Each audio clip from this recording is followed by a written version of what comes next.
Welcome back to my YouTube channel the best teach. आज सीखेंगे Microsoft Excel में हम सम इफ फंक्शन का यूज़ करके कैसे कर सकते हैं। वैसे तो हम सम का फंक्शन का यूज़ करना जानते हैं, सम का यूज़ होता है। इस तरह से मैं आपको थोड़ा सा बता दूं। इस तरह से ये मेरे कुछ नंबर्स लिखे हुए हैं। आप इस नंबर्स को लिखने के लिए मुझे इसका टोटल करना है, तो मैं डायरेक्टली करूँगा, इक्वल लगाऊँगा और सम लिखने के बाद और लिख स्टार्ट करने के बाद ये अगर रेंज में दे देता हूँ और एंटर कर देता हूँ तो मेरा टोटल निकल के आ जाता है।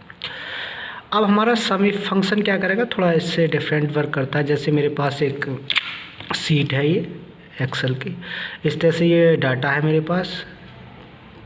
अब इस डाटा के अंदर मुझे क्या करना है, सम इफ फंक्शन का यूज़ करना है। सम इफ फंक्शन में क्या करूँगा,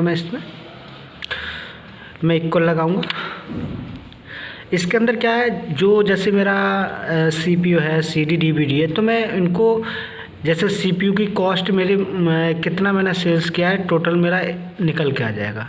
जैसे मैं अगर यहाँ पे चेक करना चाहूँ, एक मिनट, जैसे मैं यहाँ पे चेक करना चाहूँ, थोड़ा सा इधर को हटाऊँ इसके लिए।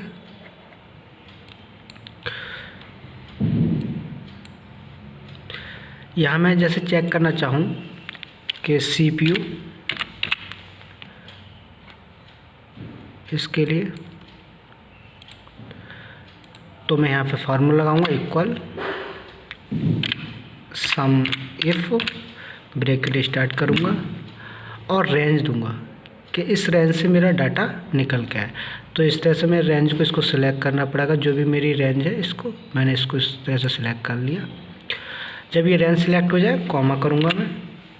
अब क्राइटेरिया क्या है, तो मैंने इसको इन्वर्ट कॉमा में CPU लिख दिया। जैसा आप CPU लिख सकते हो, CD DVD monitor keyboard mouse, जिसको आपको निकालना वो आप लिख दीजिए। इन्वर्ट कॉमा बंद कर दीजिए, फिर कॉमा कर दीजिए, फिर सम रेंज दीजिए जहाँ से हमें इसका टोटल को निकालना, वो मैंने रेंज सेलेक्ट कर लिया। इस तरह से ये रेंज मैंने दे दी, इसको सिलेक्ट करके इस तरह से, और एंटर कर दिया। अब CPU क्या है, मेरा 18,000 रुपये का सेल्स हुआ। इसी तरह मैं DVD CD जिसको मैं चेक करना चाहूँ, इस तरह से फार्मूला लगा के मैं इसको डाटा को निकाल सकता हूँ। जैसे मुझे CD निकालना है, CD लिखूँगा, आप दोबारा देख सकते हैं, CD लिखा और मैंने यहाँ पे, तो इस तरह से मैं CD इक्वल लगाऊँगा और सम लिखूँगा, इफ़ लगाऊँगा, सम इफ, ब्रैकेट स्टार्ट करूँगा और रेंज देंगे। जिस रेंज से हमें डाटा को निकालना है वो रेंज दिया।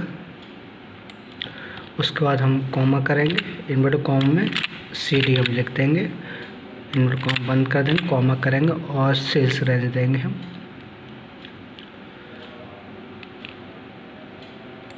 और एंटर कर देंगे, तो हमारा ये आंसर निकलेगा। तो इस तरह से आसान तरीके से हम सम इफ फंक्शन का क्या कर सकते हैं, यूज़ कर सकते हैं।